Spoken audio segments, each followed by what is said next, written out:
காலையில 3:30 மணிக்கு அலாரம் வச்சு எழுந்து 4:30 மணிக்கெல்லாம் வீட்டிலேருந்து கிளம்பி குளிருக்கு இதமாக ஒரு சூடான டீயை குடிச்சிட்டு என்னோட கிளைண்ட் வீட்டுக்கு நான் கிளம்பிட்டேன். இவங்க வந்து பார்த்தீங்கன்னா இதோட செகண்ட் டைம் என்ன புக் பண்ணியிருக்காங்க. ஃபர்ஸ்ட் டைம் அவங்களோட மேரேஜ்க்கு, இப்போ பார்த்தீங்கன்னா பேபி ஷவருக்கு. என்னோட கிளைண்ட் பார்த்தீங்கன்னா ரெண்டே விஷயம் தான் சொல்லியிருந்தாங்க. ஸ்டார்ட் அப்ல பீகாக் டிசைன், பாம்ஸ்ல பார்த்தீங்கன்னா ஆண்டாள் முருகர் ரெண்டுமே வந்துடணும் அப்படின்னு சொல்லியிருந்தாங்க.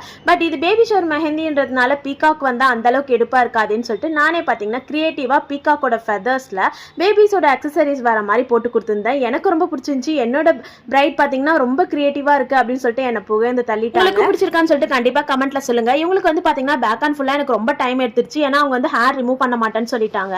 எப்படியோ அதுலயே நான் போட்டு கொடுத்துட்டு நெக்ஸ்ட் கிளைண்ட்டுக்கு வந்து நான் கிளம்பிட்டேன். இவங்க வந்து பாத்தீங்கன்னா ஃபர்ஸ்ட் நெயில்ஸ் பண்ணிடுங்க அப்படின்னு சொல்லியிருந்தாங்க. நம்மள வந்து நெயில்ஸ் சூப்பரா பண்ணி கொடுத்துட்டு அதுக்கப்புறம் மெஹந்தி வந்து போக ஸ்டார்ட் பண்ணிட்டேன். இவங்க என்கேஜ்மெண்ட்ன்றதுனால அவங்களோட இனிஷியல்ஸும் அதுக்கப்புறம் ரிங் வர மாதிரி போட்டுக்கிட்டாங்க.